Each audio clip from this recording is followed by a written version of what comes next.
Bom, então, a nossa aula de hoje vai ser a continuação daquela parte da função do administrador, que é a organização, né? Que é o organizar. Então, eu vou abrir a nossa aula.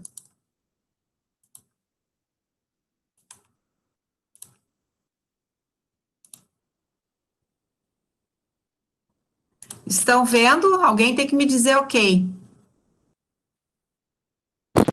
Sim, prof, dá para ver. Tá, obrigada. E aí, então, a gente vai entrar de novo em departamentalização um pouquinho mais de forma profunda, tá? Como foi visto na aula passada, né? É uma parte integrante da organização. É a base para agrupar posições em departamentos, onde os gerentes fazem escolhas sobre como utilizar a cadeira de comando, quer dizer, a cadeia dele, né? E como agrupar as pessoas.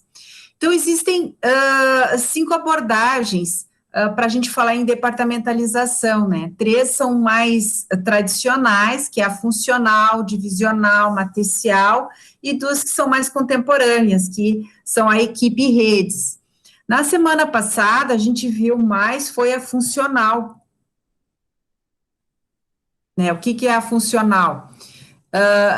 Que são agrupadas em departamentos baseados nas habilidades similares, especialidades, utilidades de recursos. Né? Em outras palavras, as pessoas e as instalações que representam os recursos comuns da organização são agrupados no mesmo departamento. Então, assim, se eu vou falar do departamento de vendas, ali vai tudo que for relacionado a vendas está agrupado ali. Então, eu tenho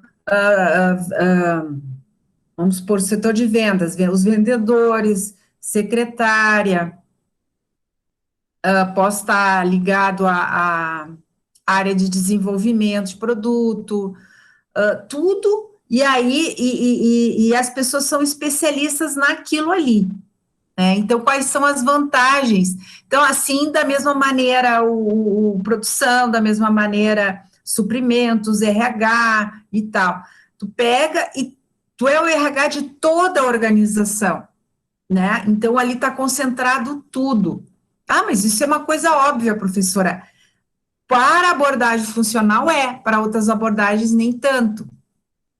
Então, aqui, quais são as vantagens? O uso eficiente dos recursos, economia em escala, porque se você tem a área de RH em vários departamentos, um pouquinho em cada um, veja quantos recursos, quantos profissionais você vai ter que ter na área, né, e documentação e tal.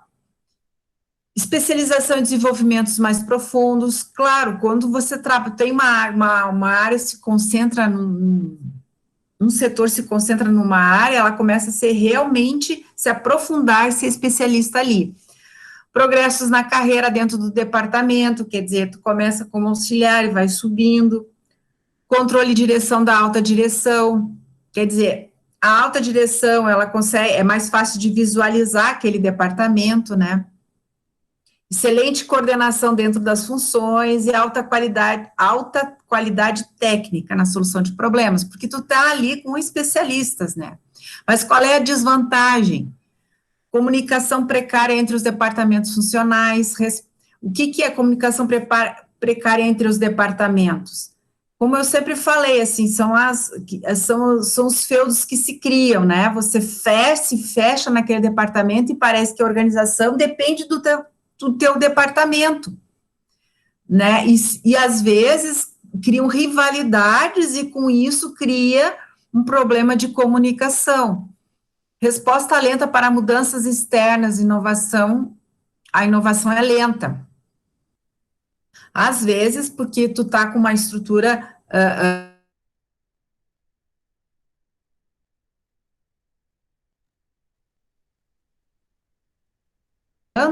e daí você tem mudanças externas, as pessoas têm que ser mais rápidas em mudanças, serem mais inovadoras, e não, mas eu tenho toda uma estrutura aqui, eu tenho o diretor de marketing, tenho o diretor de produtos, vendas, gerentes, e daí eu tenho supervisores, daí eu tenho coordenadores, daí não sei o quê, Então, é uma estrutura tão grande que, quando é para dar uma resposta numa mudança, ela é lenta.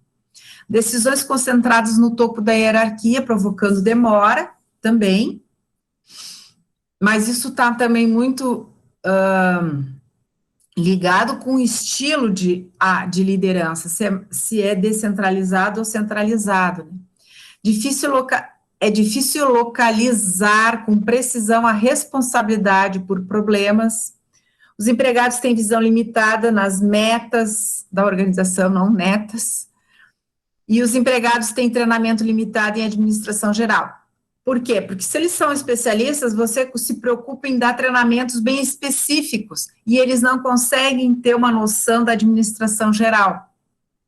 Que aí, por isso dificulta, por isso que tem resistências, por isso que tem uma comunicação, porque eles não conseguem ter uma visão sistêmica do processo, mas sim uma visão mais departamental. Então, aqui está o exemplo básico, presidente, departamento, aí, então, departamento de pesquisa e desenvolvimento, departamento de finanças, de produção, de marketing. Aqui, veja um outro exemplo, ó, presidente, assistente do presidente, que é um papel de staff. Daí tu tem os vice-presidentes de finanças, fabricação e de vendas, e aí só se abriu essa aqui de fabricação, e daí tu veja, gerente pessoal, gerente de fábrica, gerente de orçamento. Aí, no gerente de fábrica, abre entre mestre A, quer dizer, setores, turnos, né? Pode ser turnos, pode ser setores, enfim. Então, isso aqui é uma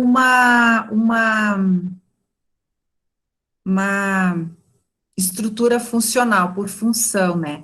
Uma outra maneira que tu pode fazer o organograma, ele é circular, tu pode fazer ele circular. Então, olha aqui, ó, diretor, quem está próximo do diretor, esse em vermelho, comissão de planejamento, comissão de coordenação, é grupos de staff. Aí entra os departamentos, ó, departamento comercial, departamento administrativo, departamento industrial, departamento de controle.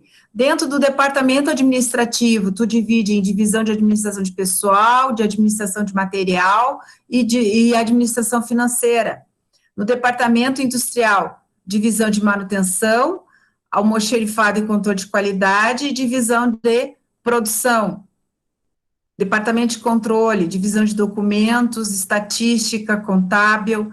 Departamento comercial, divisão de compras, vendas, divisão de estoque, cadastros e promoções. E aí, ó, o que vem depois? Depois vem esse departamento, essa divisão de vendas, vem as áreas de vendas. O organograma circular, ele não é ideal para tu ir chegar aí até, né, o último nível, porque ele pode ficar muito grande, né? Não, é um organograma que pode ficar com um diâmetro, tu não tem folha para desenhar tanto ele. Então, ele é bom, assim, para mostrar os principais, mas não para chegar lá nos meandros, porque aqui, ó, por exemplo, isso aqui tudo tem a mesma, demonstra ter todo o mesmo nível de hierarquia, né? E pode ser que não, pode ser que abaixo disso aqui começa a ter hierarquias diferentes. Vamos ver aqui. Por exemplo, aqui, ó. Se o vice-presidente de finanças tem sobre a sua subordinação um supervisor de finanças, esse supervisor não pode descer e ficar no mesmo nível de gerente, porque o nível hierárquico dele é mais abaixo, né? Então, ele tem que descer. Isso é muito importante no desenhar o organograma, ter que cuidar os níveis. Quando são do mesmo nível de hierarquia, eles têm que estar no mesmo nível. E quando é um nível de hierarquia abaixo, ele tem que estar, mesmo que ele esteja lá em cima no presidente, vamos supor que o presidente tivesse uma secretária uma secretária executiva. Não, secretária executiva seria aqui no grupo de staff. Mas ele estaria aqui O presidente quer que a comunicação de ACS, assessoria de comunicação, ele esteja no comando, só que essa função, ela não é uma função de vice-presidente, ela não é uma função de gerente, então você teria que puxar aqui e descer lá para o nível de mestre, tá? Que esse mestre aqui poderia ser como supervisor. Vocês entendem? Então, mesmo estando ligado a um nível superior, você tem que colocar a pessoa, o cargo na função, no nível dela, e não ficar parelho, porque vamos supor que ele colocasse aqui do lado do vice-presidente de vendas, assessor de comunicação. Quem de fora chega e diz assim, pô, mas esse assessor de comunicação tá tá no nível de vice-presidente, então manda tudo ali também. E bem pelo contrário, não é nada disso, né? Assessor de comunicação, ele está bem abaixo, ele está linkado muitas vezes a recursos humanos, ou então a área de marketing, né? É nessas áreas que mais ele fica ligado. Uma outra estrutura é a divisional, né? As divisões são criadas como unidades autossuficientes para criar um único produto. Os recursos de cada departamento necessários à fabricação do produto são alocados para uma divisão. Por exemplo, uma estrutura funcional, todos os engenheiros são agrupados para trabalhar em todos os produtos, numa estrutura funcional, que a gente viu lá, tem o departamento de engenharia. Então, esse departamento de engenharia, ele vai desenvolver todos os produtos que a empresa vende. Agora, quando tu tem uma estrutura divisional, eles são separados, departamentos de engenharia, são instalados dentro de cada divisão, ó. Em grandes empresas, a estrutura divisional é essencial. Muitas têm diferentes divisões de negócio que executam tarefas diferentes e servem para clientes diferentes. E usam ainda tecnologias diferentes. Fica mais claro aqui, ó, eu mostrar no fluxo, ó. A divisão A tem finanças, produção, marketing e recursos humanos. Na divisão B, tem finanças, produção, marketing e recursos humanos. Todas elas vão ter esses setores. Então, vocês imaginem, por isso que eu disse que às vezes tem recursos humanos em todas os departamentos. Aqui não é departamento, seriam divisões de produtos. Vamos ver se tem outro aqui. Aqui, ó, divisão farmacêutica, analgésico, antibiótico e xaropes. Na divisão veterinária, região sul, região sudeste e norte. Química, pigmento, fosfato e inseticida. Vejam que são setores completamente diferentes. Aqui, eu não estou vendo, por exemplo, dizendo assim, que nem na primeira aqui, ó, divisão de produtos ou de desenvolvimento de produtos, por exemplo, ia ter em todas, mas aqui eu já estou, no momento em que eu digo que eu tenho, na divisão de farmacêutica, eu tenho o setor analgésico, antibiótico, xarope, eu tenho um laboratório para cada um. Ou eu tenho laboratórios que atendem aos analgésicos, antibióticos e xaropes, mas não é o mesmo departamento que atende a região sul, a região sudeste e norte. Não é a mesma que atende pigmentos, fosfatos e inseticidas. Vamos ver se tem mais um. Um outro exemplo de divisional é quando a empresa é muito grande, ó, que nem a PepsiCo, que surgiu em 65 com a fusão da Pepsi com a Frito-Lay. Além de ter a empresa de bebidas, tem a empresa Frito-Lay, Pizza Hut, Taco Bell, Norte American, são divisões separadas dentro da PepsiCo. O que é Frito-Lay? É a divisão que fabrica e comercializa e vende uma variedade de salgadinhos de milho, batata frita, Doritos, entre outros. A Pizzaria Hut é uma cadeia de restaurantes e franquias especializadas em pizzas e massas, a maior cadeia de pizzaria do mundo. Taco Bell é uma cadeia americana de restaurantes inspiradas na culinária mexicana. Northern America é uma grande empresa de transporte rodoviário, se especializou na recolocação de residências e escritórios. E o Wilson é uma empresa de materiais esportivos.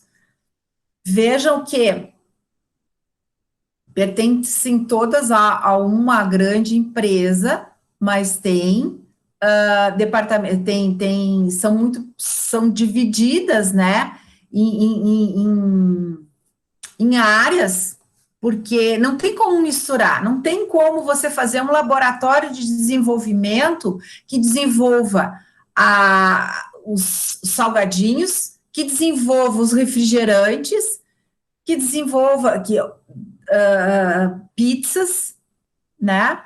Ou que você faça recursos humanos que atenda todas essas empresas aqui. Ela é muito grande, né? Ela é muito grande, eles têm muitos funcionários, então, que essa divisão controle a sua produção, o seu desenvolvimento, o seu marketing. Imagine a área de marketing desenvolver linhas tão diferentes. É muito grande. E quando é muito grande, às vezes se perde o foco, né? E fica demorado. Então, nada melhor do que ter dentro dessa divisão, ter a área de marketing, ter a área de desenvolvimento, até porque, vamos supor assim, desenvolver salgadinhos é diferente do que desenvolver refrigerante. Tu precisa de máquinas diferentes para testes, enfim, os próprios especialistas são diferentes, os profissionais, né, são diferentes. Divisões com bases geográficas, né, alternativa para determinar a responsabilidade divisional e agrupar as atividades da empresa por localização geográfica, com as funções em um país ou região específicos reportando-se ao mesmo gerente de divisão. Que nem aqui traz o exemplo da Sears, que está organizada em 5 regiões, cada uma com seu próprio armazenamento, controle de estoque, sistema de distribuição e lojas. E está estruturada geográfica. Essa estrutura geográfica propicia a coordenação próxima das atividades para descobrir as necessidades do cliente dentro de cada região. Então, vejam, por região também é importante a gente, muitas vezes, ter uma estrutura. Aqui eu não estou falando de empresa de médio porte, né, gente? Eu estou falando de empresas de grande porte. Então, vamos supor assim, você cria uma divisão, né, lá no Nordeste, nosso país que é continental, né? Imagina se o setor de recursos humanos se concentrasse aqui. Como que faz a contratação? Como é que faz a entrevista? Faz online. Realmente, hoje a gente pode fazer, mas para todo mundo, até uma coisa é você contratar diretor, gerente, com entrevistas, beleza, mas quando tu vai pegar lá piso de fábrica, quando tu vai contratar um soldador, que tu precisa fazer testes práticos, né, provas, então e também muda a cultura. Então, você tem que entender da cultura regional, da onde a tua organização está inserida. E quando você fica com um controle muito distante, você cria normas, às vezes, que não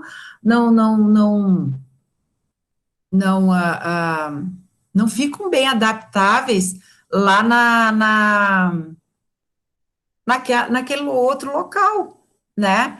E aí começam os grandes problemas. Fora a demora de decisão é um parto, né? E hoje, nesse mundo que a gente vive de ter que decidir muito rápido, tudo é muito ágil, Se você tem uma estrutura, um elefante branco, onde você demora para tomar decisão, tu pede um pedido, daí tu pede um cliente, né? Muitas vezes é numa decisão do agora, né? Que o vendedor liga lá para o gerente dele, posso dar o desconto mais 1%? Daí o gerente, não, tenho que me reportar ao diretor que está lá no sul, que está cheio de pepino, que recebe, eles, não tem desconto, só que lá aquela rede era a maior rede da região, né? Então, assim realmente se enquadra o funcional, né?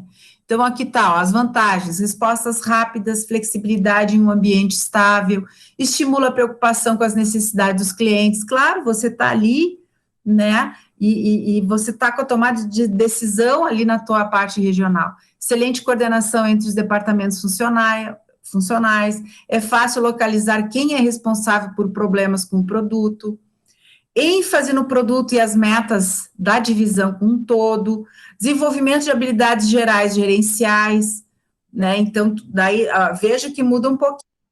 Funcional, você acaba desenvolvendo mais habilidades específicas, né? E aqui você tem mais habilidades gerenciais. Desvantagem: duplicação de recursos entre as divisões. Exatamente. Você tem muita coisa multiplicada. Da mesma maneira, vamos supor, a parte de desenvolvimento de mídia, né? Não, tem que vir tudo de lá, né? Demora, você quer fazer uma divulgação rápida, quer fazer uma promoção, e aí lá aquele setor está atendendo a trocentas solicitações, demora. Agora, se ele tem ali, trabalha ali e já faz. Então, só que tudo duplica, né? Menor profundidade técnica e especialização das divisões, aí com certeza, né? Então, em cada setor que você tem, em todas as áreas, você acaba não tendo grandes especialistas, né? Ou até pode ter, porque vai depender da tua contratação, mas, de repente, você não investe tanto, porque tu tem vários, e não um só, né? Coordenação fraca entre as divisões, a administração do topo controla menos, sim, porque tu tem divisões, tu tem em lugares separados, aí realmente a direção já não tem mais tanto controle, né? Então ele também tem que delegar, né? Competição pelos recursos corporativos, isso acontece, né? Quem chora mais ganha mais, né? Então ou sabe fazer política interna dentro dessas unidades, e uns conseguem recursos a mais que outros, enfim, então há uma competição por isso, né? Então, aqui eu passei exemplos, né, de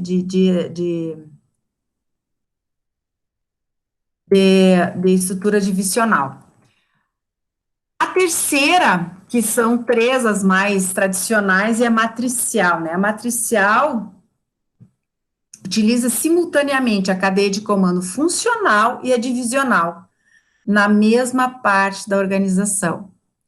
A matricial realmente tem duas linhas de autoridade, tendo duas cadeias de comando. Alguns funcionários prestam contas para dois superiores, ou mais, né? O exemplo do organograma a seguir mostra que o gerente de produção A de uma fábrica que reporta-se também tanto ao gerente de produção, como ao gerente de vendas, como ao gerente financeiro, ao gerente de RH, assim como os gerentes do produto B e C. Tá aqui, ó. Então, ó, essa é a gerência do produto A, tá? Ele produz o produto A. Mas ele tem, quando ele produz, ele também responde ao gerente geral de produção. E ele responde para, né, aqui, na verdade, aqui, ó, a divisão do produto A. Eu tenho uma divisão dentro da minha empresa, onde só produz produto A. E esse produto A, ele tem que, o funcionário, né, ele responde para esse gerente do produto A, mas também responde para o gerente de produção, para o gerente de vendas, para o gerente de finanças e gerente de RH. O RH do produto A responde para o gerente de RH e responde para o gerente de produção do produto A. O gerente financeiro, finanças do produto A, porque lá tem, voltando, na minha unidade de produto A, eu tenho vendas, eu tenho finanças, eu tenho RH e produção. Tenho esses setores. E o meu gerente que fabrica o produto A. Porém, lá na produção, além dele ter o gerente dessa unidade de produto A, ele também responde ao gerente de produção geral. Vendas, que vende o produto A e que responde para o gerente de produção, também responde para o gerente de vendas geral. Finanças, que responde para o gerente de produto A, também responde para o gerente geral de finanças. E assim sucessivamente. Então, eu tenho 2 chefes, né? Eu tenho 2 chefes. Ou, às vezes, ou entra mais um aqui, né? Então, a estrutura matricial, ela é bem complexa por isso, né? E aqui aqui tem um outro exemplo, ó. Gerência do produto ABC, departamento de pesquisa, os cientistas dessas 4 gerências, que cada um tem o seu cientista, responde para o departamento de pesquisa.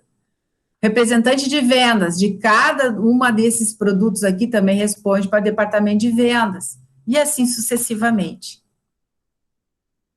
Quais são as vantagens e desvantagens?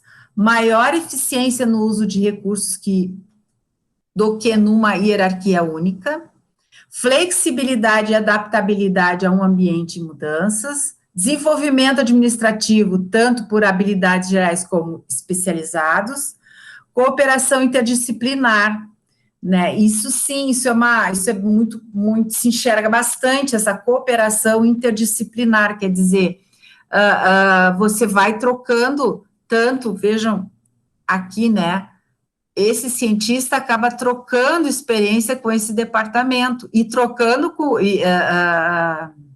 não, com esse departamento, né?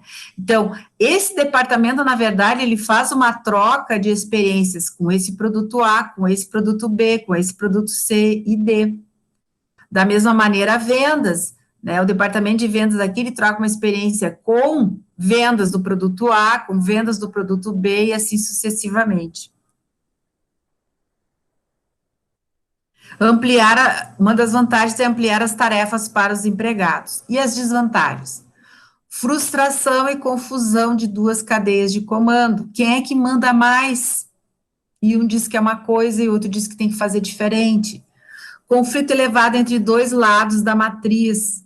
Muitas reuniões, muitas discussões, mais discussões do que ação, né? Justamente por esse conflito.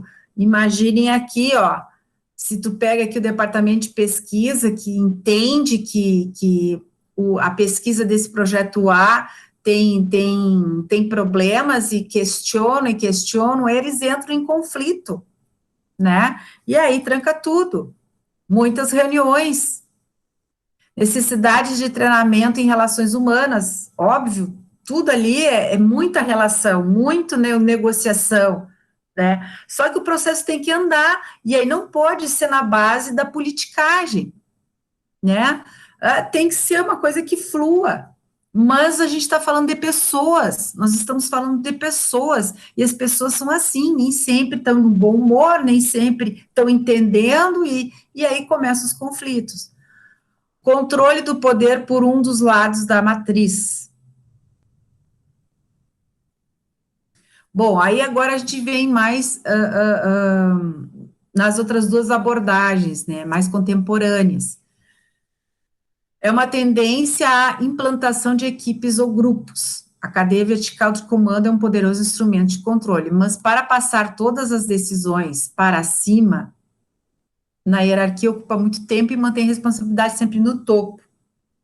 As empresas estão tentando encontrar formas de delegar autoridades, colocando a responsabilidade nos níveis mais baixos e criando equipes que consigam o comprometimento dos trabalhadores. Nas equipes, os empregados de vários departamentos funcionais de 20 a 30 têm a responsabilidade de se reunir em uma equipe e resolver problemas comuns. Os membros das equipes normalmente ainda se reportam ao membro da qual é o líder. Algumas organizações criam equipes permanentes, grupos de trabalhos que são colocados junto com um departamento formal, ou não, né, pode ser equipe só para resolver um problema, daí se desmancha ele. As equipes podem existir do escritório do presidente até o chão de fábrica. Então, pessoal, isso aí veio muito, esse formato de equipes veio muito da área da qualidade, né, onde se começou a entender que tu reunia uma quantidade de pessoas da mesma área para discutir um problema, mas daí você estava vendo só um lado desse processo. Aí tu perguntava assim, pá, quem sabe se a gente fizesse essa melhoria? Mas para aí, será que a máquina vai permitir essa mudança?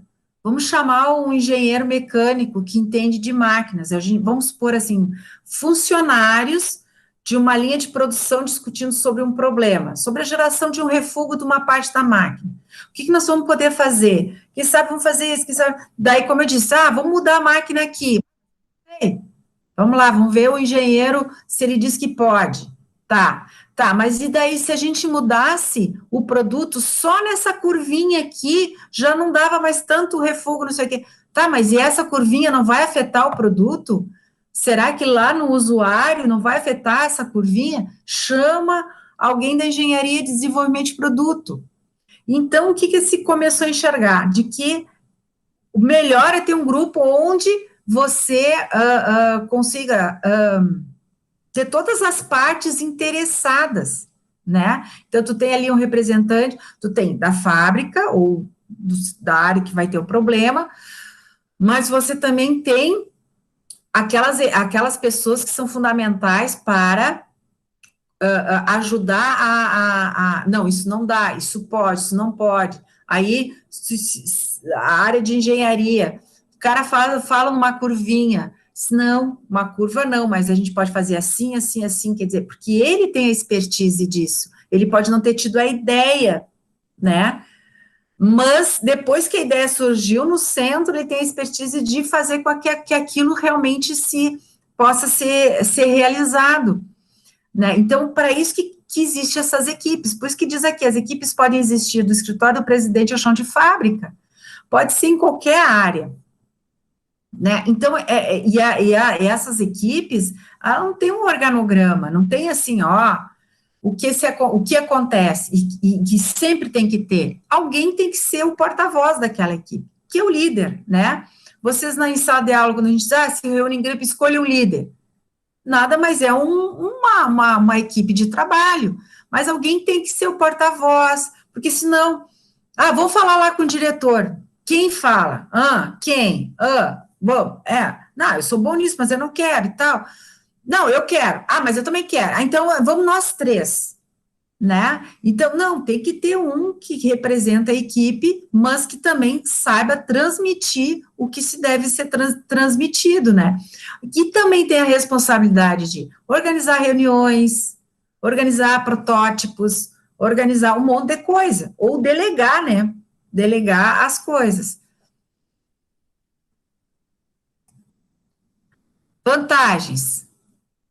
Algumas vantagens da estrutura funcional, redução de barreiras entre departamentos, aumentando o comprometimento, foi o que eu disse, tu pega de cada um, quer mudar o material, alguém representando os suprimentos, menor tempo de resposta, decisões mais rápidas, moral mais alto, entusiasmo com o envolvimento dos empregados, como eu disse, as pessoas que estão envolvidas no processo, não são os gerentes, tu pode montar uma equipe de trabalho com os gerentes, sim, quando são problemas no nível gerencial, quando são no nível operacional, nada melhor que os operadores, né, ou esse nível.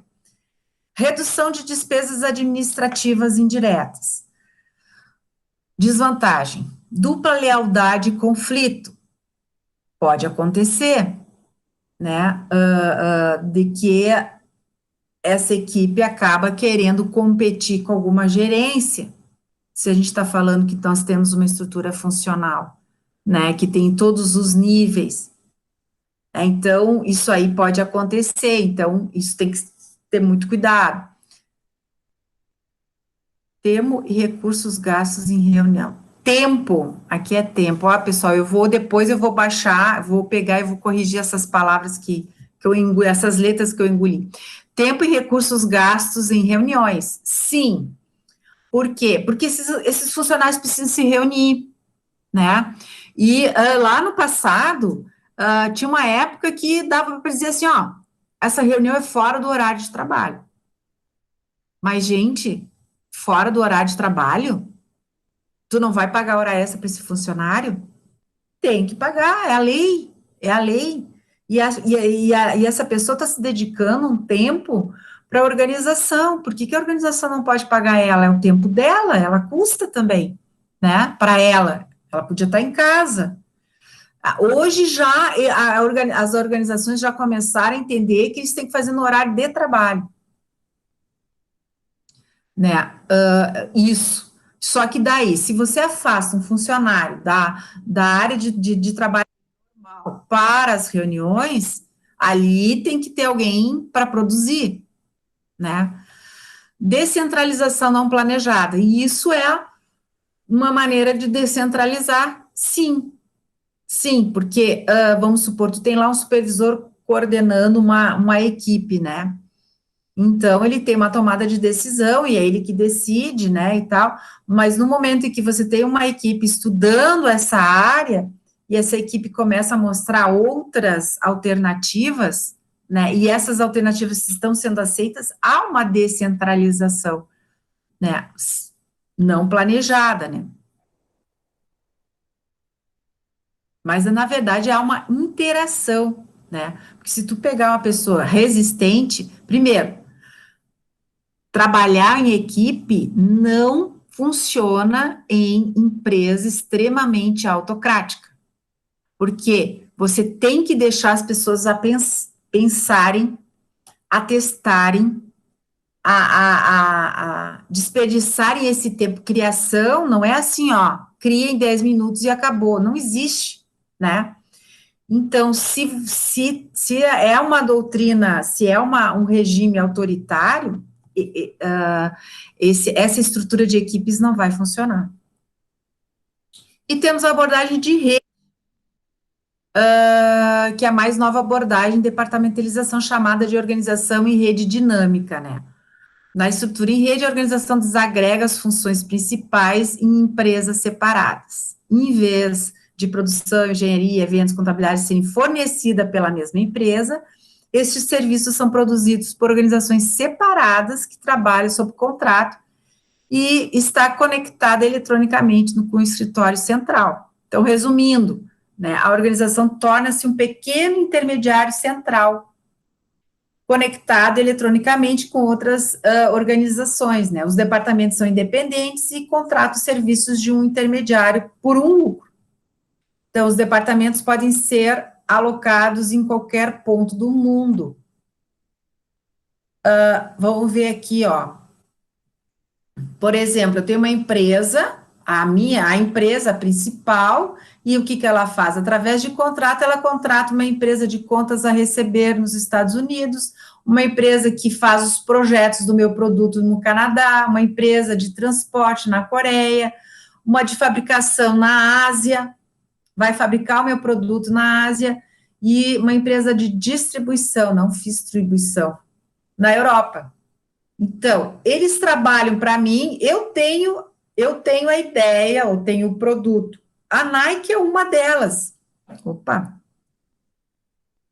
A Nike não tem mais indústria, né? A Nike tem a marca, ela pensa na marca. Ela pode ter lá como empresa principal a parte de projetos. Mas quem fabrica, e não fabrica só num país, fabrica em vários países. Ela contrata uma empresa e paga pela fabricação. Ela pode ter outra empresa de cobrança, contas a receber, cobrança, como as vendas são internacionais, né? Há incalculável número de clientes, enfim. Transporte da mesma maneira. Aqui tem um outro exemplo, né, de, de, de rede, né, que tem vários ramos, e esses ramos podem abrir para outros ramos. Tem exemplos de organograma de rede, mas é muito particular de cada um, de cada empresa, o que ela considera importante ela reter, né, e o que ela quer que outros façam, né, e ela fique só porque, com certeza, né, gente, com certeza, hoje, vale muito mais muito mais a tua marca, tem muito mais peso, muitas vezes, do que uma estrutura de prédio, máquinas e tal, né? Então, se você cuidar, se você ah, se propor e querer, né, se preocupar com a tua marca, trabalhar com a marca, isso é o teu fim, você delega para os demais, através de contratos, para fazerem o restante, né? E você vai trabalhar, não esquenta a cabeça com isso. Tu tem muito menos preocupação, a tua máquina não é inchada de funcionários, né? Com preocupação, tu não tem preocupação de compra de matéria-prima, tu não tem preocupação com segurança do trabalho, tu não tem, claro que tu é corresponsável sobre aquela empresa também, né? Mas tu não é, por exemplo, tu é corresponsável pelo meio ambiente. Tu vai cobrar dessa empresa que você tá trabalhando que ela tenha uma ISO 14000, não polua, porque eu não posso estragar a minha imagem. Isso sim, né? Mas eu não vou precisar me preocupar com isso. Meu foco é a minha marca. Um exemplo, né? Até teve uma vez eu só não sei qual tinha um bichinho de pelúcia que não se tinha ideia que o algodão vinha de um país, o olhinho vinha de outro, o tecido vinha para fazer costurar o bichinho vinha de outro, uma coisa assim que o produto é extremamente internacional, né? Mas acaba sendo montado lá numa cidadezinha. Por que que não? Bom, então aqui, na questão de estrutura da empresa, tá, vocês viram, então, por que eu quis mostrar isso? Porque é uma realidade, gente. Mas na minha empresa é diferente a estrutura. Sim, ela pode ser divisional, ela pode ser matricial, que é a mistura dos dois, né? Ela pode ser funcional e trabalhar com equipes, né? Ela pode estar partindo para a rede, mas daí tu não consegue, mas que tipo de estrutura que é essa? Onde é que está?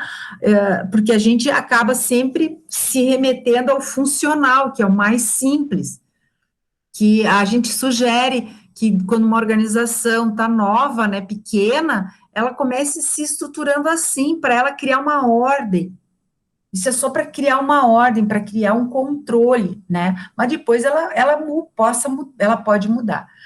Mas existem tudo isso, gente, existem coisas bem complexas, né, em termos de estrutura, e que funciona, mas daí a gente está falando de multinacionais, nós estamos falando de empresas, né, que tem essas montadoras, por exemplo, né, que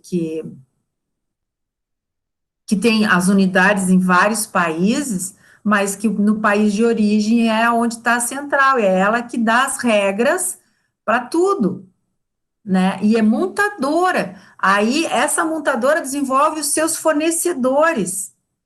Vejam como é interessante, né? É uma rede, é uma verdadeira teia, né?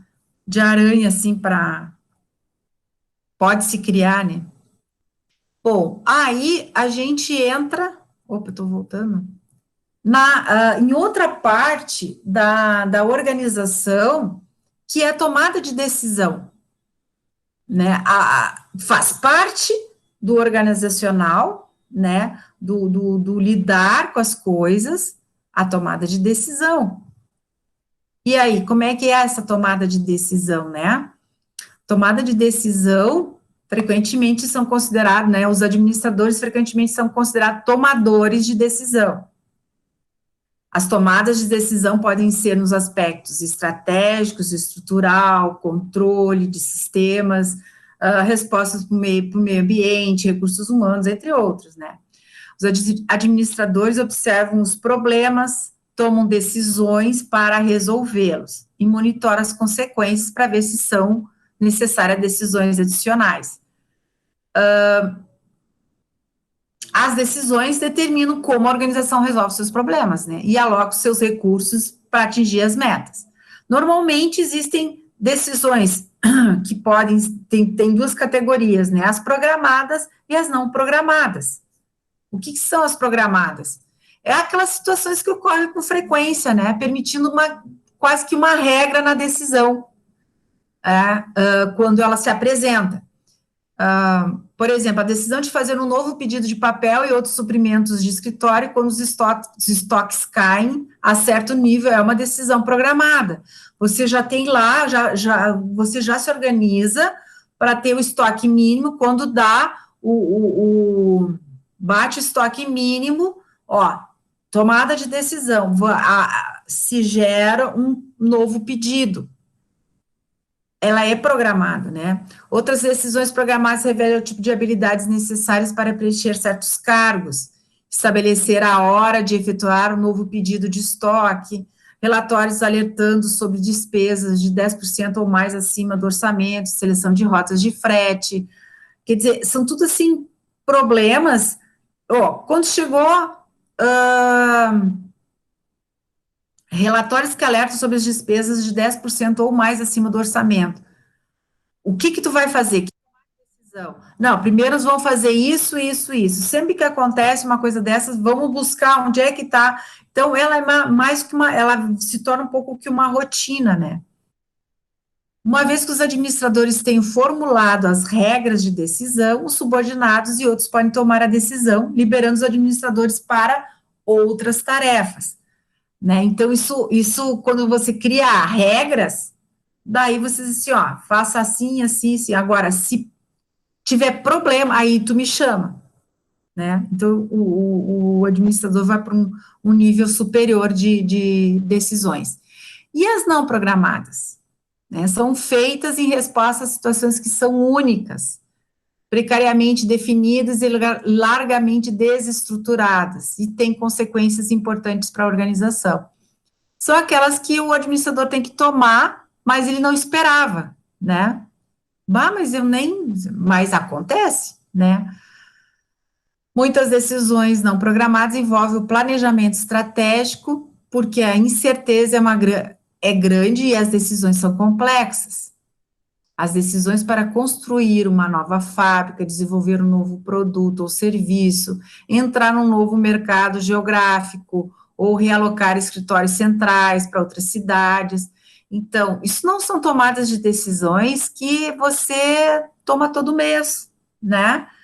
Mas elas são muito importantes, então, por isso, a gente tem que sempre voltar lá para o planejamento estratégico. Mas está no planejamento estratégico, abrir um mercado, um novo mercado, né, num outro lugar, não está previsto, porém ele quer crescer, nós não estamos crescendo aqui, então justifica. Vejam que a gente tem que ter base, né, então ele não estava previsto, porém, por outras coisas não acontecerem, né, então a gente vai ter que fazer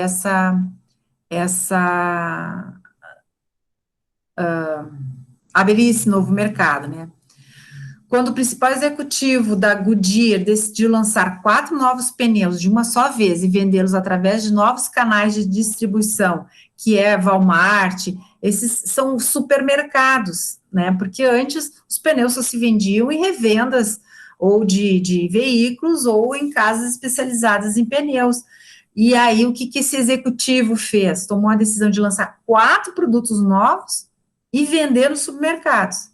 Ele tomou uma decisão não programada, mas não quer dizer que ele não tomou uma decisão em cima, que ele não tomou uma decisão em cima de dados e fatos. Isso sim, tomou uma decisão em cima de dados e fatos, porém não é uma rotina, né? Então a gente tem a escala de decisão, né? Que no mundo perfeito o administrador teria todas as informações necessárias para tomar a decisão. Mas na realidade, algumas coisas são desconhecidas, né? Então, e que para tomar essa decisão, né, tu pode acabar decidindo e não tomando uma decisão, já que tu não tem todos os fatos conhecidos, e não alcançando o resultado desejado, né? Os administradores tentam obter informações sobre alternativas para a decisão que reduzirão a incerteza da decisão. Cada decisão pode ser organizada numa escala de acordo com as disponibilidades de informações e possibilidades de falhas. Né? Aonde, porque sempre assim, né? Aonde você toma uma decisão é porque você pode fazer isso, né? Ou fazer ou não fazer. Ou fazer assim, ou fazer assado. Então, nessa escala, a gente tem a certeza, né? A certeza significa que todas as informações que o tomador de decisão necessita e estão completamente disponíveis. Informações sobre as condições operacionais, custos dos recursos ou restrições, né? A cada curso de ação e possível resultado. Então, se tu tem todas as informações, tu tem mais certeza daquilo que tu vai decidir, porque tu teve todos os dados e fatos para chegar naquela conclusão. Né? Agora, risco significa que uma decisão tem metas bem definidas e dispõe de boas informações, mas os resultados futuros associados com cada alternativa depende do acaso. Entretanto, há informações suficientes que possibilitam um recurso bem-sucedido para cada alternativa ser avaliada. Análises estatísticas podem ser usadas para calcular a probabilidade do sucesso ou da falha. Aqui um exemplo, né? Algumas companhias de petróleo usam uma abordagem de simulação quantitativa para estimar as reservas de hidrocarboneto, possibilitando que os executivos de petróleo avaliem a variação de risco em cada estágio de exploração e produção e tomar as melhores decisões. Então, assim, risco sempre há, né, numa tomada de decisão, porque por mais que tu tenha todas tu conhece bem, tu tem todos os dados, tu tem todos, né, tu vai tomar uma decisão. E às vezes, né, mas os resultados futuros associados com cada alternativa depende do acaso. Pode zebrar, né? Pode dar a lei de Murphy, aquilo que tu menos esperava, aquilo ali aconteceu, né? Tá, vamos fazer um exemplo aqui mais caseiro. Você tem lá o teu estoque mínimo, né?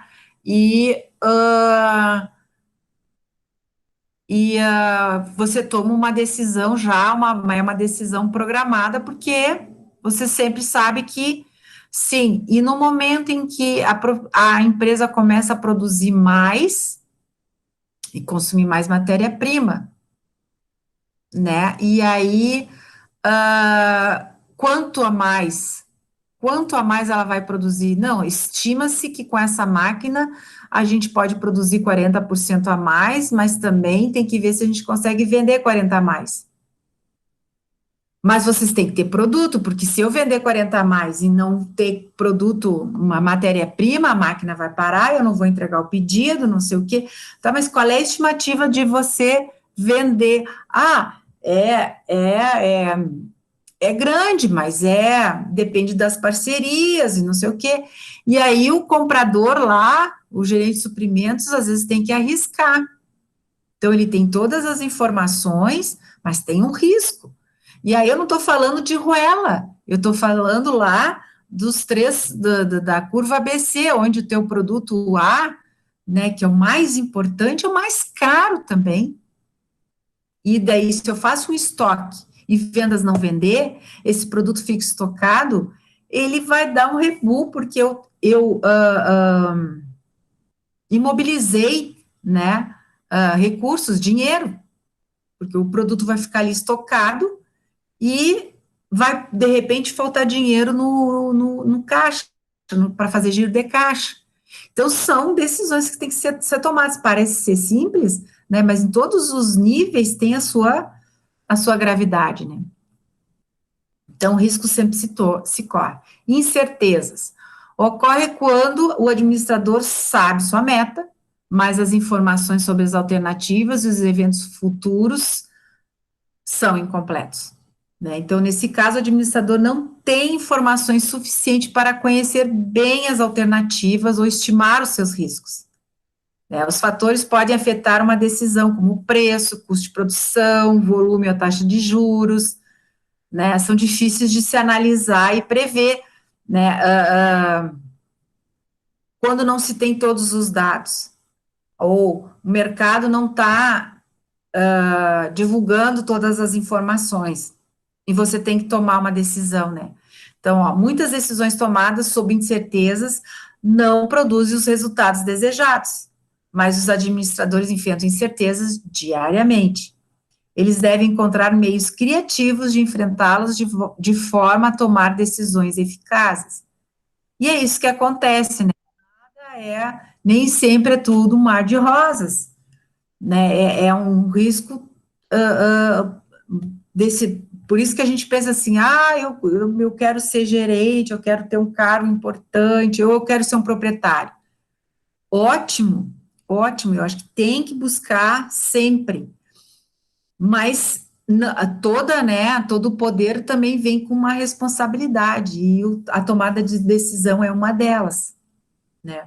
Mas vejam o seguinte, nunca quero, porque eu nunca vou querer decidir sobre isso. Gente, quando a gente está apto a uma função, né, quando as pessoas da organização nos veem como apto a uma posição de liderança dentro da organização, a gente já mostrou que nós temos tomadas de decisões corretas. Então, é porque tu está preparado para isso. Mas risco sempre tem. Mas você está preparado. Acertar em 100%, dificilmente a gente vai acertar 100%. Né? Mas, com certeza, a gente já tem toda uma caminhada para assumir aquela função, né? Então, como, vamos supor assim, hoje eu sou auxiliar, eu vejo lá os caras tomando umas decisões, como é que chegaram a essa conclusão, eu nunca vou chegar lá. Chega, você vai estudando, você vai trabalhando, você vai tomando experiência, você vai galgando, né? Por isso que é importante de degrau em degrau, porque essa experiência vai te dar também o feeling para as tuas decisões quando tu está num ambiente de incerteza. É a tua experiência. Ambiguidade. É longe a situação mais difícil de decisão. É longe a situação mais difícil de decisão, sim. Ambiguidade significa que a meta a ser alcançada ou o problema a ser resolvido não está claro. As alternativas difíceis de definir e não há informação sobre os resultados. Imaginam, é um caos, né?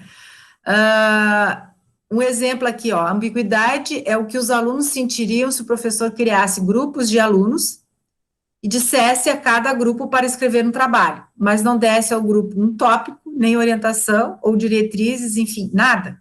Eu faço o quê? Né? Será que posso fazer sobre isso? E sobre esse tema? Mas em vez de fazer uma pesquisa, quem sabe vão fazer uma experiência. E, né, porque você não tem dados suficientes. Felizmente, a maioria das decisões não é caracterizada pela ambiguidade, mas quando os administradores devem invocar metas e desenvolver cenários razoáveis para alternativas de decisão na ausência de informações. Um outro exemplo de ambiguidade dentro de uma organização, né, é aquela organização que não tem nenhum planejamento. ele não sabe para onde ele quer ir, ele não tem visão, ele não tem missão. E aí vem lá uma ideia, vamos fazer isso agora, tá? Mas isso não é o métier da empresa. Ah, não, mas vamos que isso dá dinheiro. Dá dinheiro aqui, isso é, né? Mas isso dá certo? Não, eu li lá, que lá nos Estados Unidos estão fazendo um monte, vamos fazer aqui. Tá, mas e como é que é o meio aqui? O nosso meio é diferente do de lá. Que dados a gente tem sobre isso? Ah, não tem ainda. Quer dizer, eu não tenho dados. Eu não tenho, eu não sei se a organização nasceu para isso, né? Então, isso é um ambiente muito de ambiguidade. E agora as etapas da tomada de decisão, né? Então, nós temos, primeiro, reconhecimento da necessidade da decisão, né? O administrador defronta-se com a necessidade de decisão, tanto de forma de um problema, como de uma oportunidade. Uma oportunidade também tem que ser tomada a decisão. Vamos aproveitar a oportunidade ou não, né? Identificar o problema, a oportunidade é a primeira etapa na sequência da decisão, né? E requer observação do ambiente interno e externo em assuntos que demandam a atenção do executivo. A segunda etapa é o diagnóstico e análise das causas, né? O diagnóstico é a etapa do processo da tomada de decisão, da qual os administradores analisam além dos fatores que claramente são identificados, mas também as causas subjacentes, ou seja, aquilo que não está explícito, que não se manifesta claramente. Então, não se pode tomar uma decisão só pelo que tu vê na superfície, vai a fundo, vê o que está abaixo da superfície, né? Então, vamos supor, você tem problemas, e aí toma uma decisão em cima do que fulano trouxe, ciclano trouxe, vamos lá, vamos criar um problema aí, um problema de refúgio de uma indústria. Refúgio é o produto que sai errado, o produto que sai torto e tal, que tu não tem como aproveitar, tu rejeita, é refúgio. Ou sai as rebarbas, também pode ser chamada de refúgio, aparas, né? E aí a empresa está com um índice alto de refúgio. E aí o gerente, porque está muito alto, tem que... O que causa isso? O supervisor diz assim, não, a máquina é muito velha, tem que se comprar outra máquina, e aí vai acabar completamente sobre o refúgio. Né? Aí o outro supervisor, sim, isso mesmo, aquela máquina lá tem mais de 50 anos, isso aí já desgastou e tal. Tá, e a manutenção? A manutenção diz que não tem mais o que fazer. Então é problema da máquina. Então, decisão, vamos comprar uma máquina nova. E a máquina nova veio, e o refúgio diminui muito pouco. Né? Mas como? Isso que era para solucionar. Então, nós estávamos gastando, tendo um prejuízo de tanto, esse prejuízo, o que a gente fez? Transformou que se a gente não gera mais isso, esse dinheiro se reveste pagando a máquina se paga em 6 meses, né? Foi mal feita a análise das causas. Foram ver se tinha problema na matéria-prima, pode ser variação de matéria-prima. Não foram ver se os funcionários que estão trabalhando estão capacitados para isso, não foram ver, então eles não analisaram todas as variáveis, e foi tomada uma decisão completamente errada, um gasto enorme, né? Ou, às vezes, ao contrário, condenam o funcionário, né? O funcionário, não, isso é problema de funcionário, são tudo muito antigos, eles não querem mudar, e não querem fazer, e não sei o quê, o negócio é trocar todo mundo, troca todo mundo e continua o refúgio. Mas não viram que a máquina tinha defeito, estava com folga, não viram que a matéria-prima tinha variação, né? Então, se você não faz uma análise das causas, aquelas que aparentemente não aparecem, mas vai lá no fundo, vê, né? Como eu digo sempre, o administrador não pode se basear em achômetros, dados e fatos, né? Não é só o relato, eu quero ver números, eu quero ver comprovações, eu quero ver medidas da máquina que está com folga de quanto? Qual é o limite? né? Então, isso sim é fazer um diagnóstico, né? Da mesma maneira, oportunidade, né? A gente assim, mas olha, é uma oportunidade e tal, o produto é super barato e não sei o que, não sei o que, só que esquecem de ver que, de repente, não existe frete para isso, ninguém quer levar, um produto, vamos supor assim, você tem a ideia, vê que tem oportunidade de um produto novo, né, que vai vender bem e tal, mas ele é extremamente leve,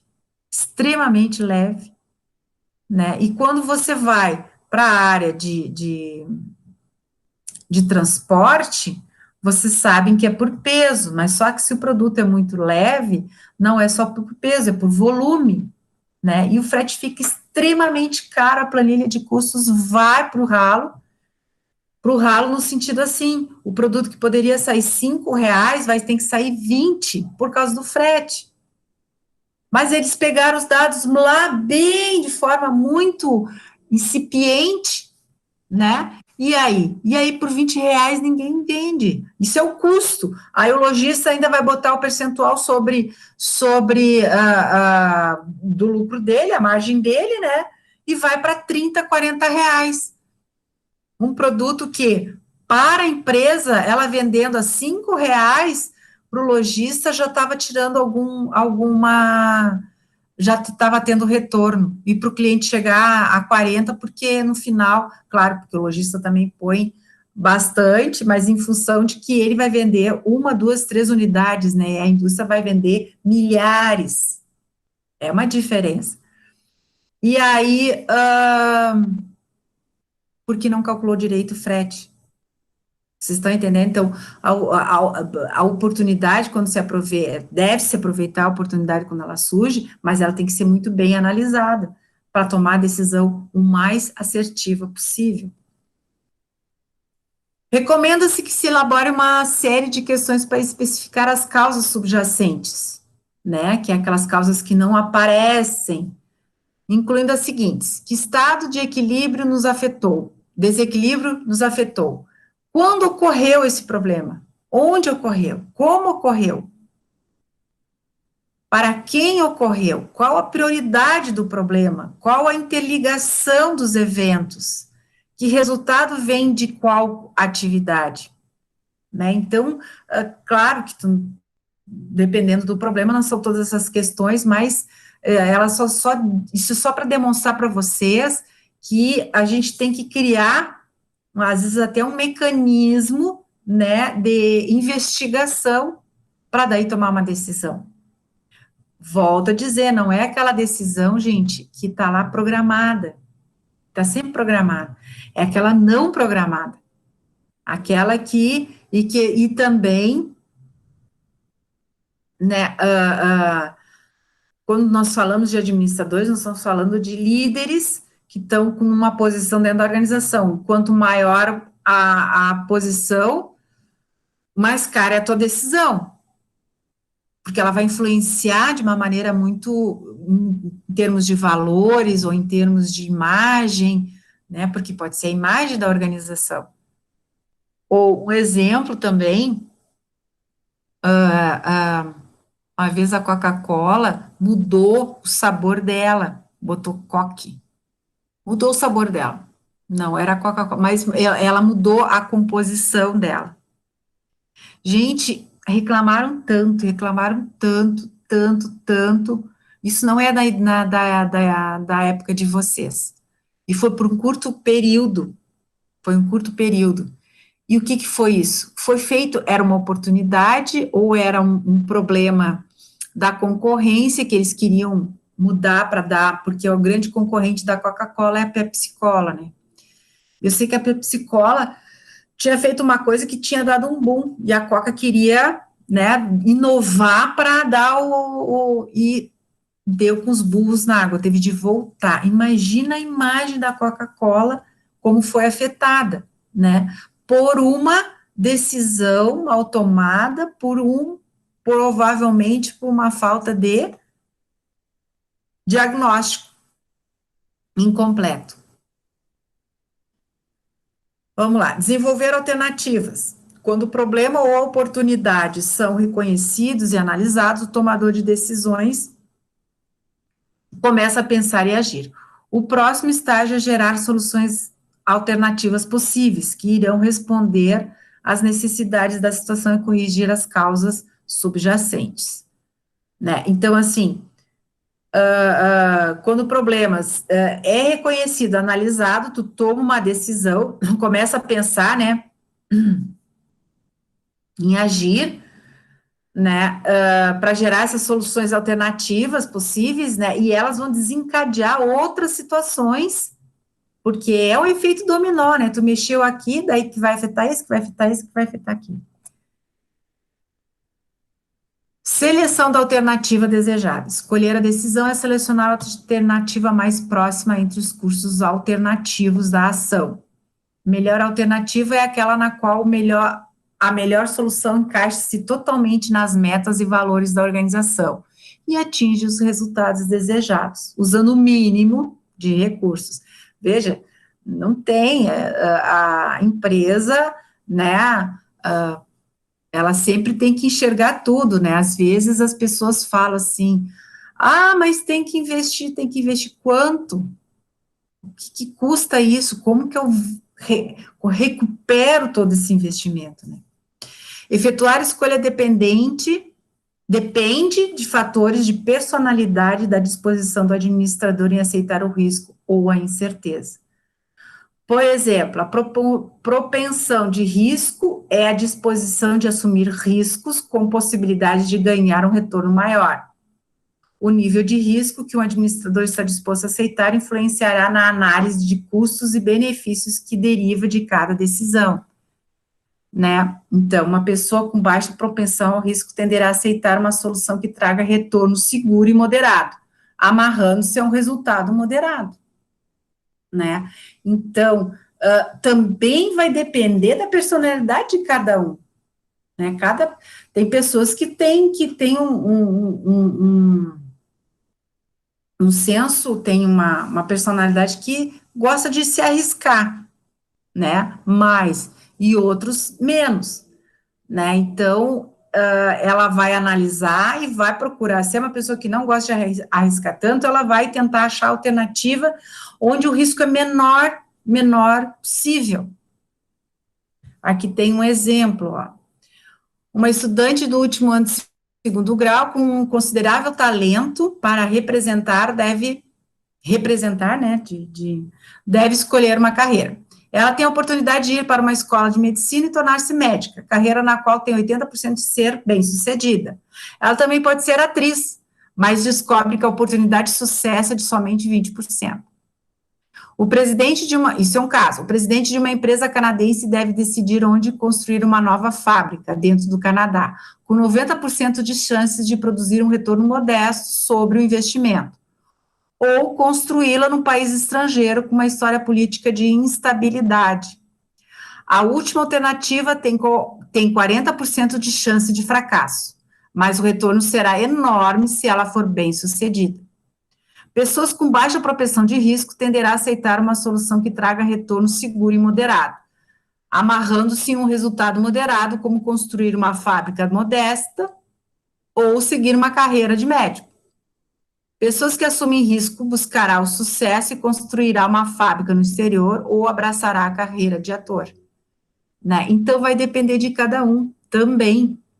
Então, para vocês verem como é importante a gente conhecer as pessoas e se conhecer. Você é uma pessoa que gosta de correr risco ou não? Você está cercado de pessoas que gostam de correr risco ou não? Vamos supor, você vai montar a sua empresa. Eu quero ser empreendedor. Beleza. Eu sou uma pessoa que não gosta de correr risco. Então, eu analiso muito bem tudo e tal, e eu prefiro ganhar 20 do que perder 40, né? Se fosse pelo risco, né? Porque eu posso perder 40 se eu tomar uma decisão mais ousada. Porque a escolha sempre é assim, pode ser de um lado ou de outro, porque eu posso ganhar como posso perder, tá? E aí eu vou me cercar de pessoas como? né? Depende. Se eu quero continuar naquele meu ritmozinho, né, eu vou me cercar de pessoas do meu jeito.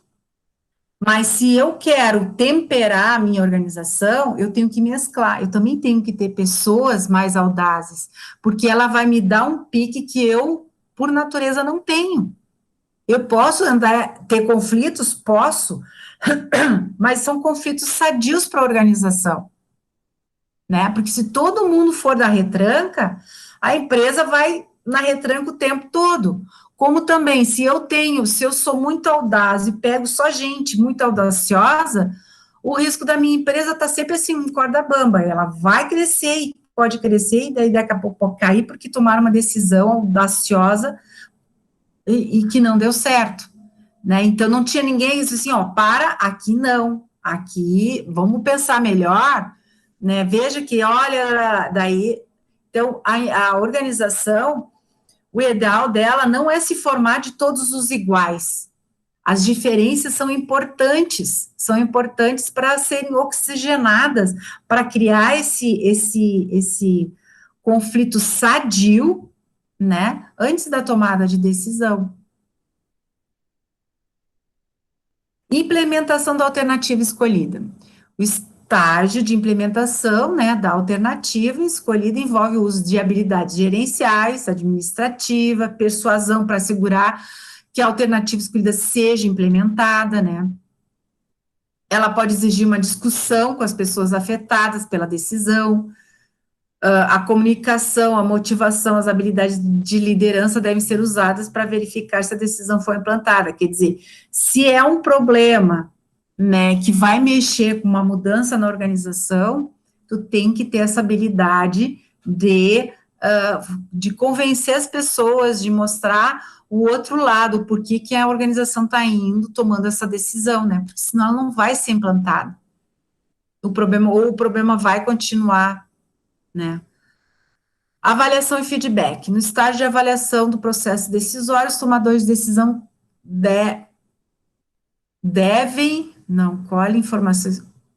coleta informações que lhes dizem como a decisão foi implantada, né, não, coleta, foi implantada e se ela foi eficaz em atingir as metas.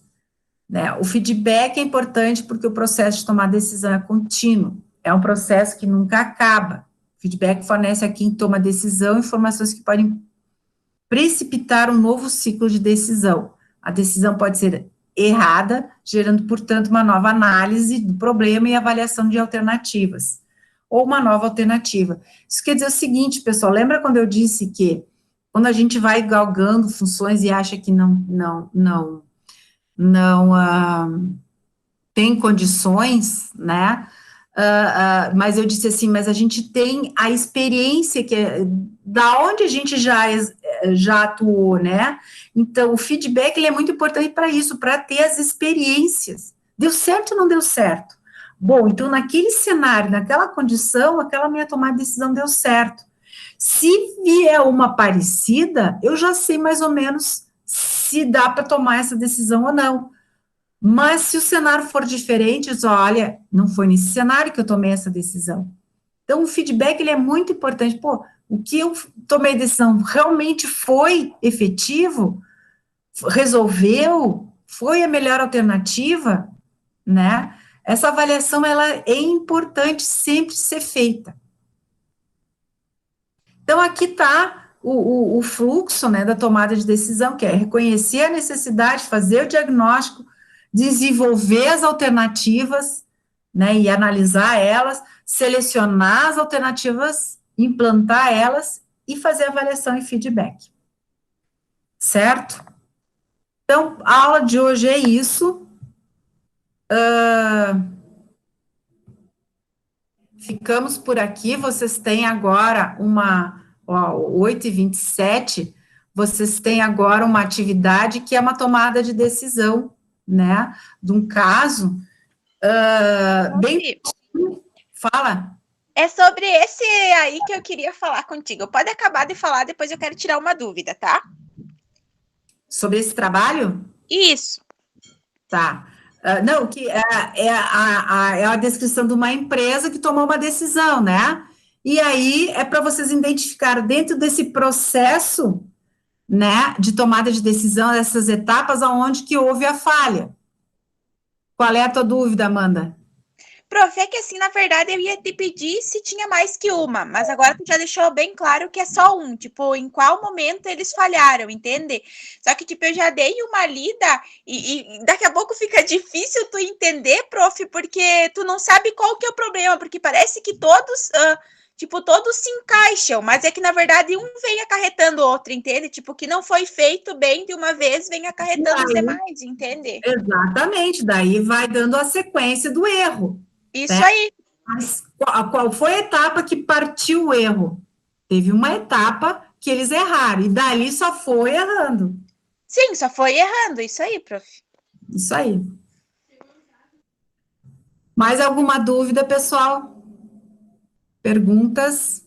Vocês viram que eu postei também a semipresencial, tá? E a semipresencial é importante comentar um pouquinho, porque eu já tinha comentado ela várias vezes em outras aulas, né? Sobre o planejamento de vocês. O que eu estou pedindo nessa semipresencial? Lá no início a gente viu o que é missão, visão, valores, a importância disso, né? E fazer um plano de ação, quer dizer, eu tenho uma visão, eu quero ser isso. Bom, como é que eu vou operacionalizar isso? Através dos meus objetivos. Eu crio um objetivo, alcanço aquele objetivo, opa, eu consegui um pedacinho da minha visão, né? Agora, esse trabalho é vocês fazerem a missão de vocês. Qual é a missão da Andressa Sebem? Qual é a missão da Patrícia, da Andriele, da Amanda, da Mariana, da Jéssica, da Evelyn, da Nádia? Qual é a missão de vocês como pessoas? Ai, professor, isso aí tu me matou, né? Disse assim, sim, eu sei que é difícil. Eu não vou avaliar vocês no sentido, ela não escolheu ser uma grande defensora das causas animais, ela não escolheu ser. Não. Por que vocês acham que estão aqui? Estão vivas, estão nessa família? O que vocês estão fazendo? O que seria a missão de vocês? Simplesmente viver, nascer, viver e morrer? Né? Não, vocês estão aqui por alguma coisa.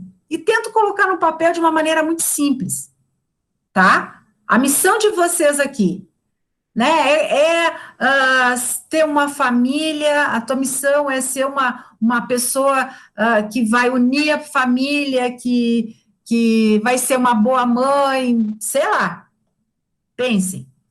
E a visão? A visão é aquele sonho de vocês, aonde eu quero chegar, né? Então, bom, mas é no lado profissional, professor, é no lado amoroso, é no lado qual, não sei. Vocês têm um sonho, né? Mas meus sonhos são vários sonhos. Tá, então vocês colocam lá. Minha visão podem botar lá, se vocês têm mais de uma, não tem problema, tá? E e aí eu quero que vocês, dentro de uma dessas visões, né? Eu quero ser uma grande executiva até 2030, o meu sonho é ser uma grande executiva e também ser ter uma família muito grande, com muitos filhos, meu sonho. Bom, dois grandes sonhos, né? Tá, para realizar a ser grande executiva, o que tu tem que fazer para chegar lá? Tu tem que ter várias ações, que são objetivos, que são ações menores para chegar até lá. Eu tenho que fazer a faculdade, concluir a faculdade, eu tenho que trabalhar na indústria, porque eu quero ser executiva na empresarial de grandes empresas, então eu tenho que ir para esse lado. Bom, eu tenho que terminar a faculdade, tenho que concluir a faculdade. Esse é um objetivo, certo? Esse objetivo vocês vão fazer um plano de ação. Como é que vocês vão concluir a universidade? Ah, mas eu não quero fazer isso, eu quero fazer para eu ter uma grande família. Não tem problema. Para você ter uma família bem grande, com 5 filhos, né? O que que você precisa? Quais são os seus objetivos? Bah, vou ter que arranjar um marido. Bom, quer fazer um plano de ação, como encontrar o marido perfeito para uma família de 5 filhos, porque não é qualquer um que vai querer ter 5 filhos, né? E para ter uma família de 5 filhos, tu também tem que ter recursos para manter esses 5 filhos. Então, são tudo objetivos para serem desenvolvidos para chegar naquilo ali, naquele teu outro sonho de mãe, né? Então, vocês têm vários objetivos. Ah, mas o meu sonho é conseguir um apartamento para mim. Tua visão. Ou porque a nossa visão, gente, ela é assim, ó. É aquilo que eu almejo. No momento que eu conquisto aquilo, eu crio outra visão. Então, nem sempre a visão tem que ser de 20 anos para lá, para frente. Pode ser um pouco mais perto. Não, eu quero sim uma empresária, assim, mas hoje o que mais me acalenta, mais me chama, é que eu gostaria de morar sozinha, né? Ter o meu lugar, meu canto, meu apartamento, minha casa e tal. Esse hoje é minha prioridade. Bom, então faz um plano. Como é que tu faz para conseguir ter o teu apartamento? Faz um plano de ação. E isso, gente, vai ajudar vocês na vida de vocês. Faça esse treino. E o que eu quero com isso? Ah, mas professor, mas por que isso? Porque antes da gente estar trabalhando numa empresa, antes da gente estar trabalhando em uma organização, nós somos uma organização.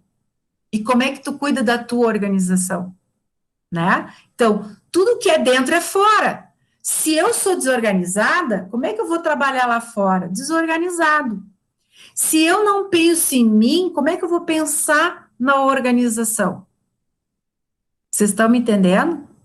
Então, primeiro, se organizem para daí vocês, se vocês criarem esse hábito vai para o trabalho de vocês também, né? Mas, enfim, dúvidas quanto a isso? Vale por 2 semipresenciais, 2 dias de semipresenciais, eu botei lá a data, é 13 de, de, de setembro, né, a entrega dele, vocês têm um prazo bom, né, vocês estão com dúvidas, podem me procurar, podem me ligar, podem me pedir pelo WhatsApp, podem mandar e-mail, né, se vocês tiverem alguma dúvida, ou querem conversar sobre o assunto, será que é isso, será que é aquilo, podem me ligar, não tem problema. Certo, meninas? Perguntas, dúvidas? Tranquilo? Então tá, então, olha, terminou a aula, 8h30, 8h35,